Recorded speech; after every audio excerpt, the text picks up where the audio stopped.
안녕하세요. GTLF 특강 32플러스를 맡게 된 KT박이라고 합니다. 오늘은 가볍게 저희 GTLF라는 시험에 대해서 설명드리고 그리고 제 강의를 왜 들으셔야 하는지까지 보도록 할게요. 자, GTLF라는 시험이 그렇게 익숙한 시험은 아니실 텐데요. 최근에 이제 토익을 대체하는 시험으로 많이 좀 떠오르고 있다고 해야 하나요? 많이 여러분들이 관심을 가지시는 시험인 것 같아요.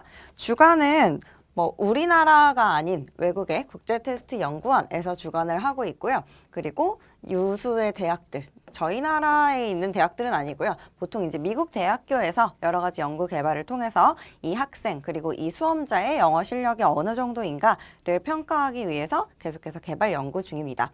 우리나라뿐만 아니라 미국, 중국, 일본, 대만 등 외국에서도 많이 보고 있는 시험인데요. 그중에서 우리나라가 가장 활발하게 이 GTLF라는 시험을 이용해서 학습자들의 영어 실력을 평가하고 있는 것 같아요.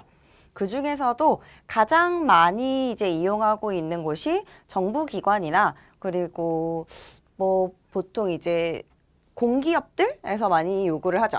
5급 공채, 7급, 입법고시, 세무사, 노무사 등등등 GTLF 점수 65점을 요구하고 있고요. 그 외에 또 군무원 분들 굉장히 많이 보시죠. 65점 혹은 32점을 받기 위해서 GTLF라는 시험을 응시를 하고 계십니다. 그리고 최근에는 경찰 공무원 채용 시험의 가산점을 GTLF로 받아가실 수가 있어요. 그래서 GTLF 시험에서 48점을 받으시면 플러스 2점 가산점 받으실 수 있고요. GTLF에서 75점이 가산점 4점, GTLF 89점이 가산점 5점. 그래서 여러 분들이 여러 직종을 요구하시는 원하시는 분들이 대체적으로 많이 이제 토익을 보시는 분들도 계시고요. 그 외에 좀 나는 영어가 좀 힘들어 하시는 분들이 최근에는 GTLF로 많이 넘어오고 계시더라고요. 그래서 가볍게 GTLF라는 시험의 구성 같이 보고요. 얘가 토익이라는 시험과 어떤 차이점이 있는지, 왜 여러분들이 조금 더 쉽게 점수를 받아가실 수 있는지까지 설명드리도록 하겠습니다. GTLF는 3가지 영역으로 구성이 되어 있어요. 그래서 문법, 청해, 독해 이렇게 3가지 이렇게 생소한 분야는 아니시죠? 토익도 어차피 문법, 독해, 청해 이렇게 3가지로 이루어져 있잖아요. 자, 토익이 990점 만점이라면 GTLF는 만점이 100점입니다. 그 중에 아까 말했던 32점을 받으시거나 혹은 65점을 받으시거나 이런 식으로 이제 목표 점수가 형성이 되실 텐데요. 문법, 청해, 독해. 문법 같은 경우 26문항에 20분, 100점 만점이고요. 청해 26문항에 30분, 100점 만점이고요. 독해 28문항에 40분, 100점 만점이고요. 그럼 얘를 어떻게 100점으로 환산을 할 거냐? 총점 300점, 다 맞으면 300점이죠. 얘를 3으로 나눠서 평균 점수를 가져가는 시험이 GTLF 시험이라고 생각을 하시면 돼요. 이때 중요한 게 꽈락이 없어요. 꽈락이 뭐죠? 특정 시험 점수, 그러니까 청해에서 30점 이상을 받아야만 이 점수가 인정이 된다. 그래서 최소 요구 점수라고도 할 수 있죠. 그런 조항이 없기 때문에 난 청해를 정말 너무 못해. 그래서 청해를 버려서 10점을 받았어요. 그리고 나는 난 문법 정말 열심히 공부해서 95점을 받았어요. 그리고 독해를 또 열심히 해서 90점을 받았어요. 그러니까 정말 청해는 그냥 버려야지 라는 마음을 가지고 보셔도 195점이라는 총점이 나오고요.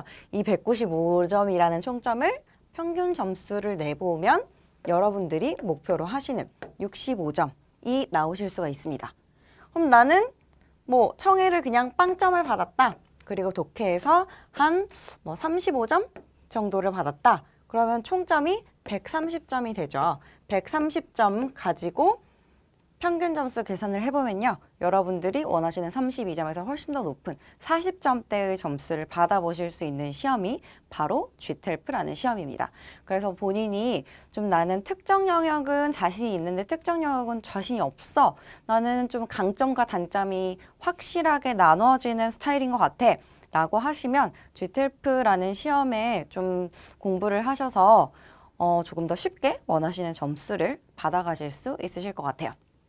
자, 이 아이 같은 경우에 한 가지 더 저희 상대평가라는 제도가 없다라는 것도 말씀드리고 싶어요. 토익 같은 경우는 상대평가이기 때문에 조금 난이도가 어렵게 나오거나 조금 난이도가 쉽게 나오거나 그때그때 이제 주변 다른 학생들이 얼마 정도의 점수를 받았고 이 문제를 뭐 누가 얼마나 많이 틀렸느냐에 따라 점수가 좀 변동이 있는데 그러면 안 좋은 점은 뭐죠? 굉장히 쉽게 나왔을 때 난 똑같은 개수의 문제를 맞춰도 점수가 더 낮아질 가능성이 있다는 거죠. GTF는 또한 절대평가를 가지고 있기 때문에 여러분들이 열심히 공부를 하셨다면 평소에 받으시는 그 모의고사 점수 그대로 시험장에 가서 또 받아보실 수 있으실 거예요. 자, 구성 외에 한번 토익과 우리 맘먹고 한번 비교를 해볼게요. 일단 토익은 여러분들이 알고 계시는 단점이라고 해야 될까요? 한 달에 한 번 정기 시험이 있고요. 그리고 한 번이 추가로 주어지는데 좀 가격이 다르게 책정이 되죠. 그리고 시험 시간도 3시간이에요. 비교를 해보자면 토익은 월 1회 그리고 시험 시간이 3시간. 우리 얘는 1시간 반이겠죠. 성적 공지 2주 정도가 소요되는 시험이 토익이죠. 하지만 GTF는 좀 시험 시행에 있어서 좀 학생들의 편의를 많이 봐주고 있는 시험이라고 생각하시면 될 것 같아요. 그래서 월 2회 시행이 되고요. 솔직히 3시간 동안 앉아서 집중하시는 게 굉장히 힘들거든요. 나는 체력이 좋은데 나는 군무원 준비하고 소방 간부를 준비하기 때문에 체력이 굉장히 좋아 라고 하셔도 운동을 할 때의 체력과 알고 계시겠지만 의자에 앉아서 머리를 쓰고 집중하는 체력은 굉장히 큰 차이가 나요. 그래서 좀 더 짧은 시간 동안 90분, 1시간 반 동안 집중해서 내가 공부했던 것들 다 쏟아내시고 오시면 되는 시험이고요. 성적 공지 2일에서 5일 굉장히 짧죠. 그래서 내가 시험을 보고 점수가 나왔는데 이 점수를 봤더니 다시 한번 봐야 될 것 같아 라는 이런 슬픈 경우가 일어나더라도 바로 그 다음 시험을 등록하셔서 또 빨리 점수를 받아보실 수 있는 시험이죠. 그리고 저는 사실 얘를 조금 더 강조를 드리고 싶은데 윗부분이 시험 시행에 있어서 여러분들의 편의에 좀 더 긍정적인 부분이었다면 아랫부분은 여러분들이 공부하시고 점수를 내시는 데 있어서 훨씬 더 GTF라는 시험이 편하다. 이유는 출제가 정형화되어 있기 때문이에요. 토익 같은 경우는 이제 뭐 문법을 예시로 들어보면 굉장히 자세한 문법 사항들을 물어봐요. 그러니까 자세하다라고 하면 사소한, 그러니까 핵심이 아닌, 이것도 당연히 법칙이니까 중요하지 않은 건 아니지만 덜 중요한, 예를 들어서 관사 어를 쓸래, 더를 쓸래, 전치사 to가 들어가야 되니, into가 들어가야 되니, with가 들어가야 되니, 이런 문제들. 이 아이들은 의미상의 큰 변화를 잘 주지 않는 애들임에도 불구하고 정말 말 그대로 너 얼마나 꼼꼼하게 공부했니를 물어보는 문제들이 출제가 된다는 거죠. 하지만 GTF는 출제 정형화, 항상 나오는 정말 중요한 핵심적인 것들만 몇 가지 골라서 문제를 내고 있고요. 그 정도만 알면 그래, 너는 이 정도면 너의 영어 실력에 혹은 뭐 의사소통 하는데 큰 지장이 없고 큰 뭐 미스언더스탠딩이 일어나지 않을 거기 때문에 너는 통과를 시켜줄게 하는 시험이다 라는 걸 기억하셨으면 좋겠습니다. 그래서 여러분들이 조금 더 빠르게 시간 절약을 해서 좋은 점수를 받으시고 또 저희 알고 있죠 다들 이 영어 점수가 여러분의 목표가 아니라는 거, 이 점수를 얼른 내시고 다음 시험을 또 준비하러 가셔야 되기 때문에 얼른 끝내고 또 다른 거에 집중할 수 있는 시험이 될 수 있겠다. 자, 제 강의는 3가지 grammar, reading, listening 3가지 전부 다 여러분들한테 짚어드릴 건데요. 일단 가장 중요한 건 첫 번째 grammar부터 시작이 됩니다.